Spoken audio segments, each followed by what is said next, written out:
Hey, everybody, welcome. Welcome to the 10K Project. A little impromptu live here today. Want to say hello to you. So, today's topic, prices are getting high, but either you are going to complain or you are going to level up. The economy is still going crazy, inflation is still high, but what are we going to do about it? We're going to either make more money, we're going to get additional jobs, do income stacking, or we are going to languish, especially in the Black community, where we don't tend to have a lot of generational wealth or a lot of people or family members that we can fall back on. So I want to have this conversation with you today. I have some things to show you. Um, and we are going to jump right into it. So, first thing that I want to show you is, of course, what is happening in Florida right now. Let us take a look at the news because what's happening in Florida is just crazy here. So, this is all about Hurricane Ian and what it's going to cost taxpayers. So, let's take a look at this, see what's happening.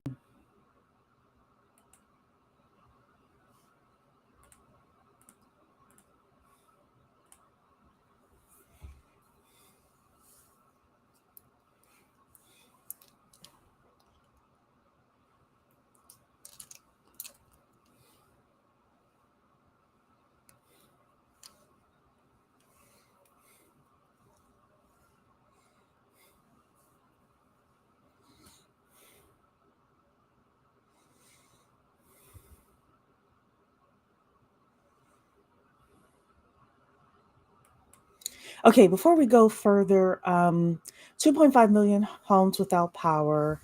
That was as of earlier today. I heard recently that it's going into South Carolina. So, we definitely want to pray for the people in Florida, the people throughout the Southeast that are experiencing this.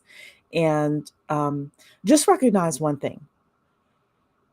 Yes, there's a lot of destruction. This guy who is former FEMA is going to say there's billions and billions of dollars of destruction and that, has happened. However, there is also a lot of opportunity with this as well. Anybody who is an insurance adjuster, anyone who is in construction, um, it's going to take time for these areas to be rebuilt. So, you know, I would love to see more of us get into these opportunities as well. And I think that as these things happen, they always have a lot of job openings for insurance adjustment where they teach you how to do it, they help you get certified, and then you actually go and you can have that as a job. So let's continue listening to this gentleman and what he has to say.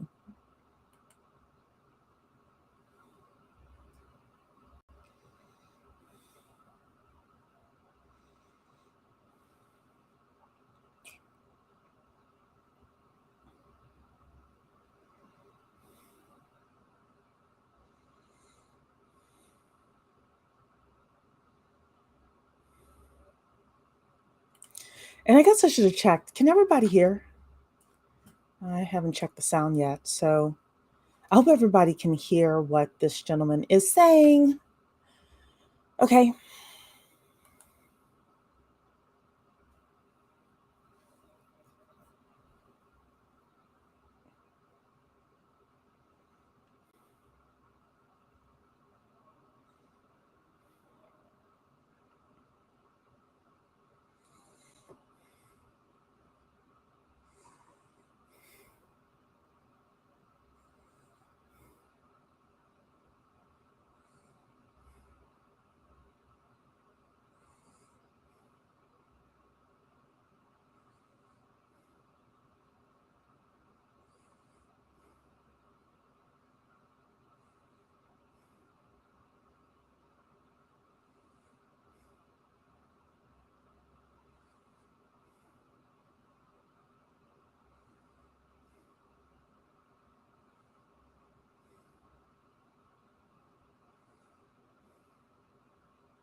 Okay, so we heard that one of the highest losses of hurricanes in recent history. So again, huge storm here. That was what I wanted to stop that on. Um, but yeah. Oh, you're just hearing me? Gosh, dog it. Okay, only can hear me. Okay, all right. Well, I have another. Basically, what the guy was saying was that there is a lot of damage that happened in Ian, and it's going to be billions and billions of dollars worth of damage, and it's one of the most catastrophic storms that are out there. So our prayers go out to anybody who was on the path of that. And don't worry, I have more videos to show, but I have it in a couple of different places, and I can never remember which place actually plays the videos. So anyway, it'll be fine. Anyway, so yeah, let's move into the topic of today, which is all about price is too high. We're going to either complain or we're going to level up. And most of us understand that complaining isn't going to do us any good. But in this country right now, we're moving into the haves and the have nots. So either we're going to level up our income, and more importantly, level up our wealth, or we're going to perish and our families are not going to be able to enjoy generational wealth. Um, there are a lot of stories out right now, first of all, about current inflation, which I'm going to show you a bit of the numbers, but even more so, there was an article that I saw earlier. I should have pulled it up that said, sorry, millennials, you may never be able to own homes. Or sorry, Gen Zers, you may never be able to own homes, which basically means if we don't set our children and grandchildren up for generational wealth now, it's going to be infinitely harder for them to attain the American dream. So it's essential for us to like figure this out. What are we going to do with regards to our money? There are a lot of people who are complaining. They're complaining online, they're complaining offline. The white man isn't giving us that. This group is taking this from us. That group is taking that from us. And I'm not here to say that racism isn't real, because that's not realistic. Racism is real, but we have to figure out a way as people to overcome it. We're going to have to figure out a way to level up in spite of and despite all of the issues that are happening right now. So let's take a look really quickly at, this inflation. So this is 1 year inflation rate. So in September of last year, inflation was 5.4%, and it's gone up, up, up. It peaked in June at 9.1%. This is per month, everybody. It peaked, and all of us are feeling this. It's gone down a little bit, but one of the things these politicians, the economy is doing better. The economy is doing better. If I've read articles, I'm going to show you an article here. Inflation is supposed to be 2% per month. This isn't good. This isn't good. And we are in really like the state of emergency right now where we have to be able to do something, or, you know, we're going to have to do things for ourselves and our families in order to overcome this. So, this is an article here about Jerome Powell. The Fed is dragging the US into a recession to cool surging prices. Most Americans expect inflation to die down on its own. So this is Jerome Powell. I'm often on with the real Dana on YouTube, and she said when she saw Jerome Powell's name, she expected a brother, but this is him, you know. But he's the head of the Fed. He's the head of the Federal Reserve, which has all of the monetary policy. Well, this is what the Federal Reserve is saying. Policy makers at the Federal Reserve have made it clear in recent weeks that they will not stop raising interest rates until inflation returns to its 2% target. The central bank hiked rates again on Wednesday to the highest level since 2008. extending its aggressive bid to cool price growth. And this was a few weeks ago. The effort might pull the US into a period of subpar growth and higher unemployment. And we all know when there is higher unemployment in white America, it's exponential in Black America. Um, but letting inflation rage on would bring far greater pain, Fed Chair Jerome Powell said in a follow up press conference. In other words, they care more about inflation than they do about recession, and then they care about the unemployment rate. But I will say this as well. There are currently 10.4 million open jobs in America. People are income stacking. There's never been an easier time for you to start a business, grow a business, etc. So, you know, the economy is still moving. That's one of the great things that we are seeing right now. When Americans expect price growth to speed up, they tend to ask for higher wages. That leads to more overall spending, and businesses typically raise prices in kind. A vicious cycle can quickly take shape as wages climb faster and prices soar higher.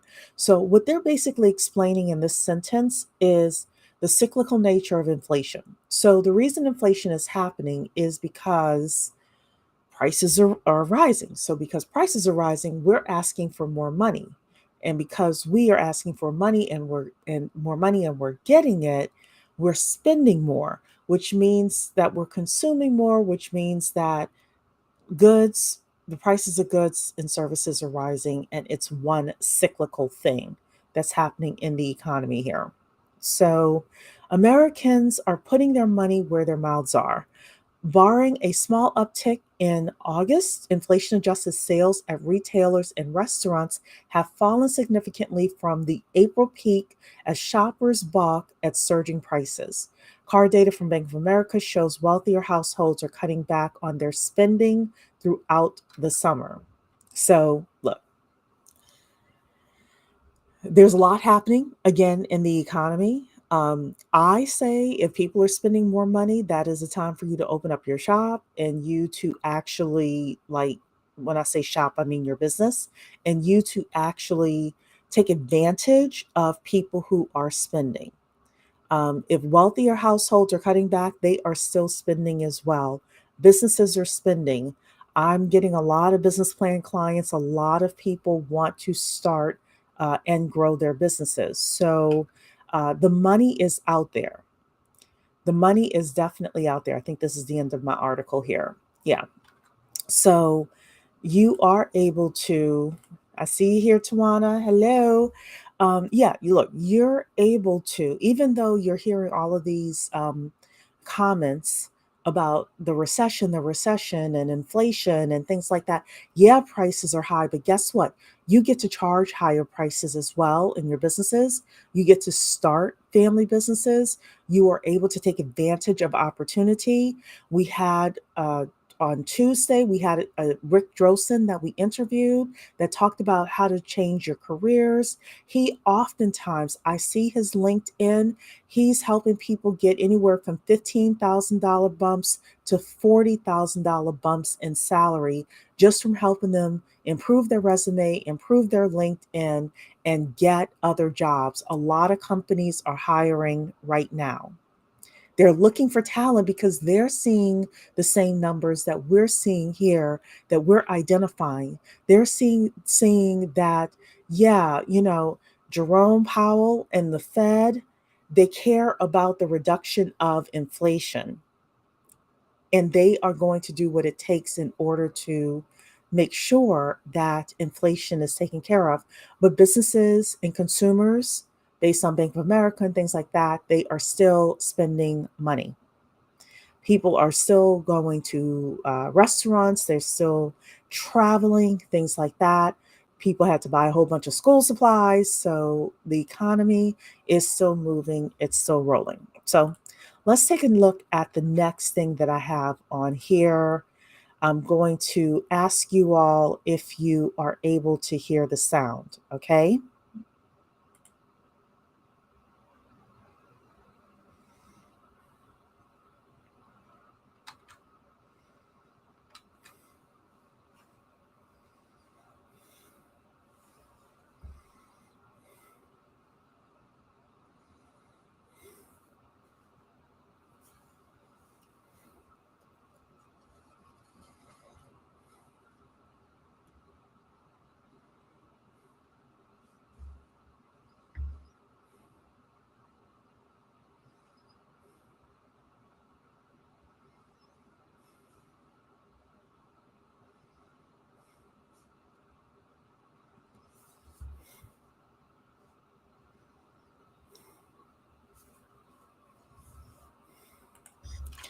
Okay, could you all hear that? You can't hear Dr. Anderson either? Gosh, dog it.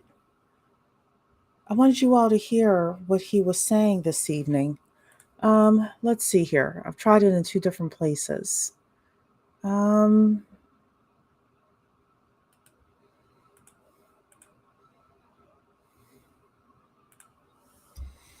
Let me try it again. No sound from the video. All right, this I'm like, I really want you all to hear. So let's try one more way of me doing it here.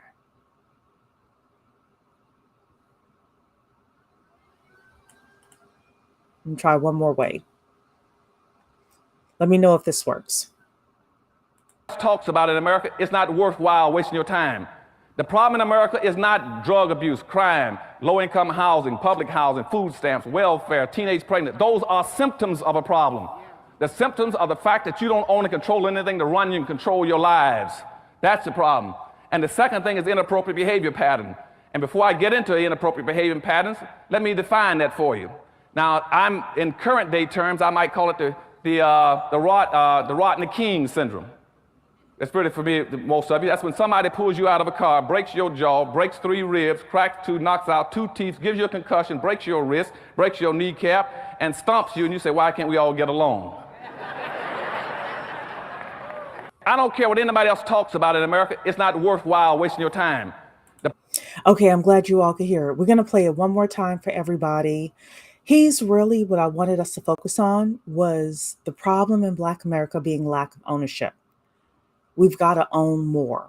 So let's play this one more time so everybody could hear it. The problem in America is not drug abuse, crime, low-income housing, public housing, food stamps, welfare, teenage pregnant. Those are symptoms of a problem. The symptoms are the fact that you don't own and control anything to run you and control your lives. That's the problem. And the second thing is inappropriate behavior pattern. And before I get into inappropriate behavior patterns, let me define that for you. Now, I'm in current day terms, I might call it the Rodney King syndrome. That's pretty familiar to most of you. That's when somebody pulls you out of a car, breaks your jaw, breaks 3 ribs, cracks 2, knocks out 2 teeth, gives you a concussion, breaks your wrist, breaks your kneecap, and stomps you, and you say, why can't we all get along? I don't care. All right. So look, I like the first part, especially of that clip with Dr. Claude Anderson. And he talked about the fact that the biggest issues, the symptoms in our lives, the symptoms in the community are not, these big monstrous things. It really is the lack of ownership, the lack of control that we have. With the Rodney King thing, I also heard like take control of your situation, take control of your life, right? Because if we don't control things, if we don't have wealth, if we don't have our ability to go out and make more money, if we're dependent and we're waiting on something else, nothing is going to be able to work for us. So with that, I really wanted to talk about how you actually, and this is one of the things that I'm working on now. Hey, Jessica. One of the things I'm working on now is this resource list with regards to if you want to retire in 10 years. In the olden days, retirement meant you would have to save. I actually did the calculations. If you are 45 right now and you want to retire in 10 years, you'd have to save close to $3 million, and you would gasp. The new way of doing it is you got to control assets that are cash flowing and cash producing. But what Dr. Claude Anderson is talking about is how do we as a community of people, as the 10K Project, begin to actually control things within the economy that could bring us more wealth. I got something else to show you as well. I'm going to cue it up here because a lot of the things that we're able to control are talents that we currently have. So I got something else to show you here. Here we go.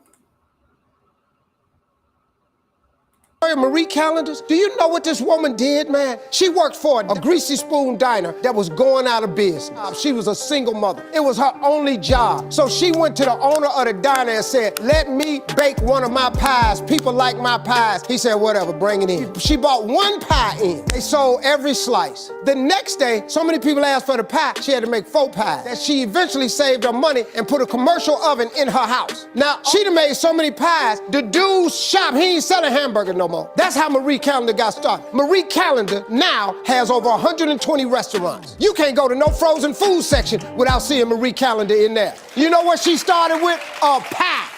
One pie. You know. So I love that story.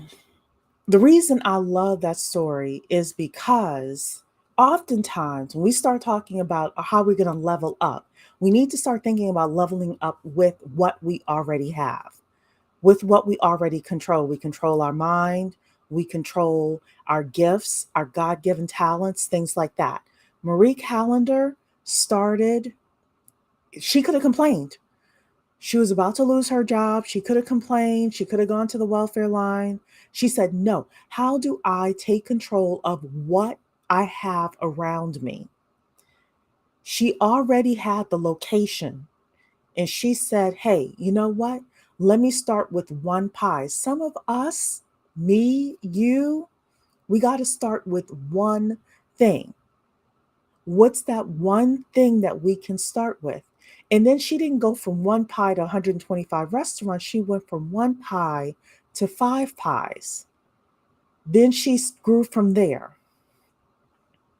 When we start talking about leveling up, because prices are too high and we have to be able to maneuver in this system, we got to be able to do it with starting from square one, whatever square one is.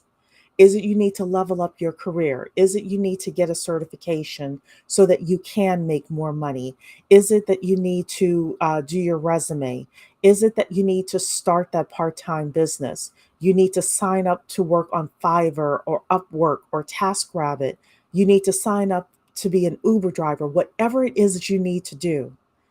Figuring that thing out, starting with 1, multiplying to 5, then multiplying to 125 restaurants over time, and being able to leave that generational legacy to your children, your grandchildren. But the level up is not free. The level up will cost you time. It'll cost you energy, and it's going to cost you some money as well. Marie Callender made her one pie. We didn't find out if she had to get the ingredients or if she was able to get them from the owner of the restaurant. But if we're starting businesses, if we're figuring out how we're going to level up, you may need coaching.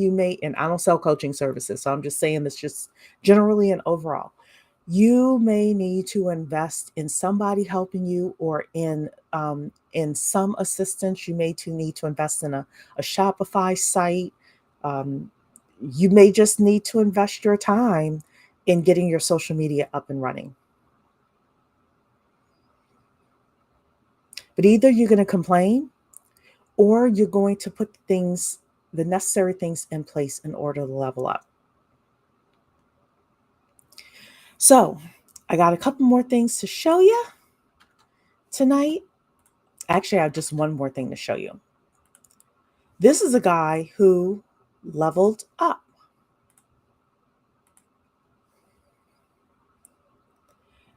This is from Business Insider. He says, I was a line cook working up to 80 hours a week. A coding boot camp and online courses helped me land a 6-figure software engineering job with real work-life balance. So I have a couple of things I highlighted here. A guy named Peter Cho. Actually, stop this here. I have things highlighted, and here we go. Okay, so he says here, I started working as a line cook in 2015, back in my Delaware hometown. I needed a job at the time and also wanted to learn how to cook. So it seemed like a good way to make money on the side. Eventually, I moved to New York because it was a stronger dining scene and pretty much anywhere else on the East Coast. I went to a 2-month culinary school program, then worked in fine dining for about 4 years. So here he is here. He said working 40 hours a week wasn't going to sustain his life in New York. So he typically worked 60 hours a week because every hour of overtime helped. But because of the industry that he was in, the amount of hours that he needs to put in, vacations were off limits because a week without pay plus money spent on a trip would put a serious dent in his finances. So basically, he was stuck. And a lot of us right now are stuck. We're stuck. So what did he do?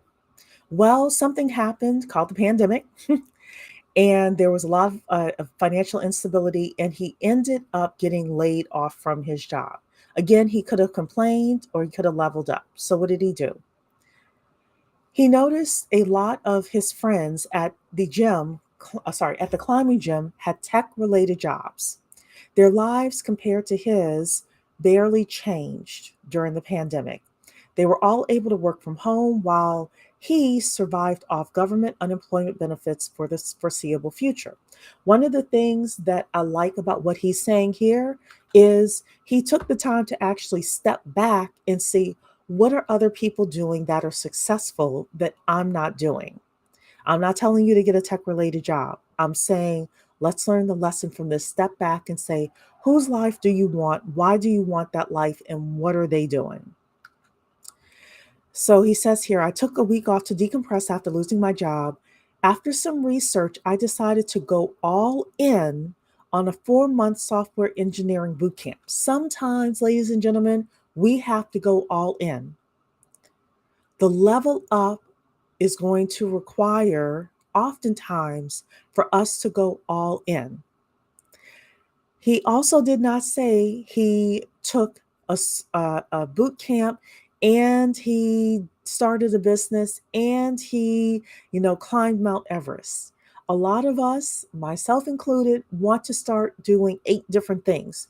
If you get to that point where you want to do 8 different things, usually you cannot level up.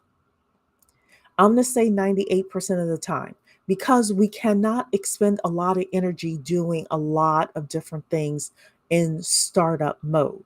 Pick one thing. Let's see what else he says here. He's talking about the class that he took. Then he says here, one of the biggest adjustments for me was sitting in a chair all day and looking at the screen, the opposite of my former life working in restaurant kitchens. I highlighted this because whenever you level up, as much research as he did to learn about the program, he still had surprises as he was taking the program.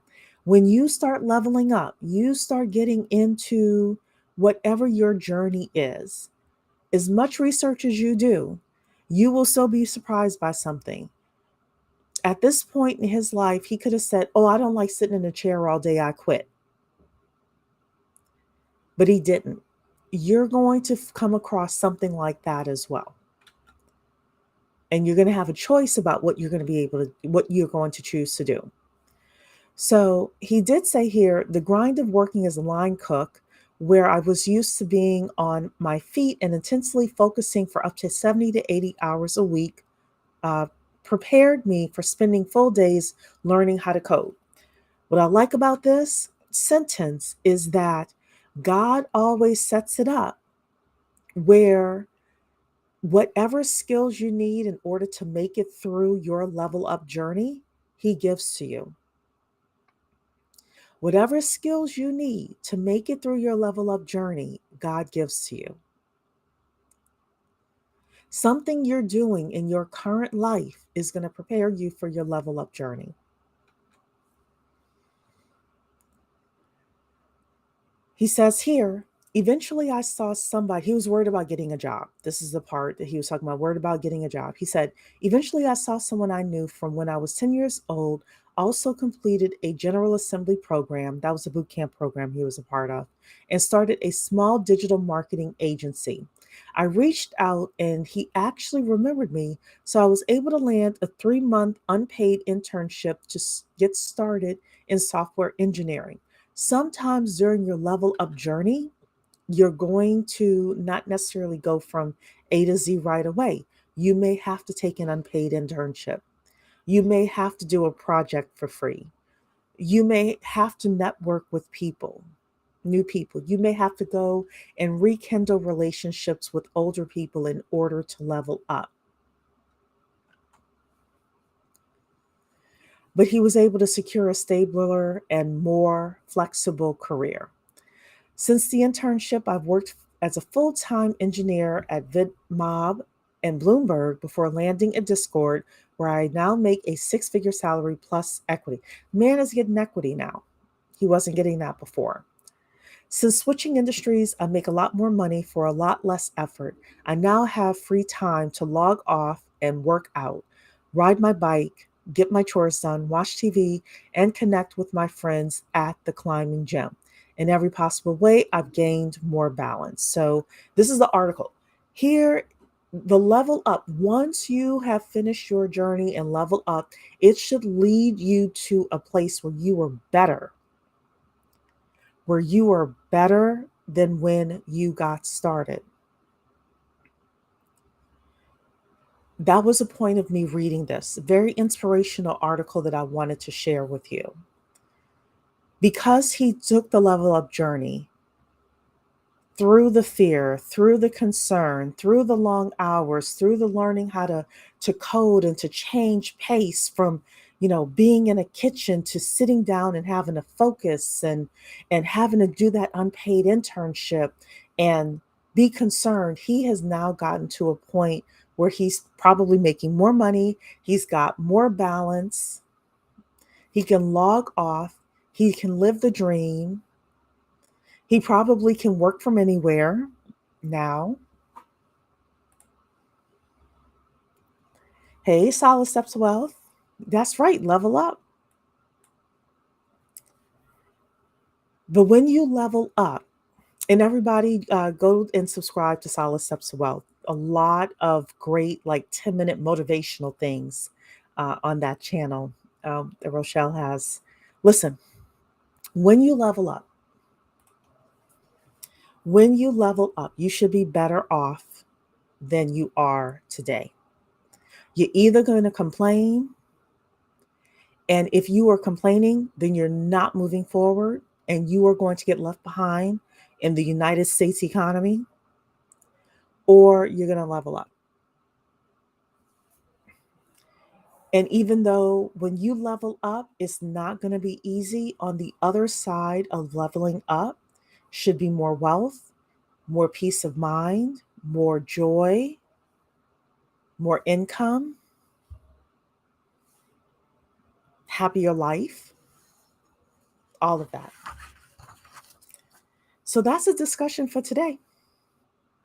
Don't forget to like the stream and share. And I will see you all back. I'm going to try to do this on Thursdays, but we'll see based on my schedule.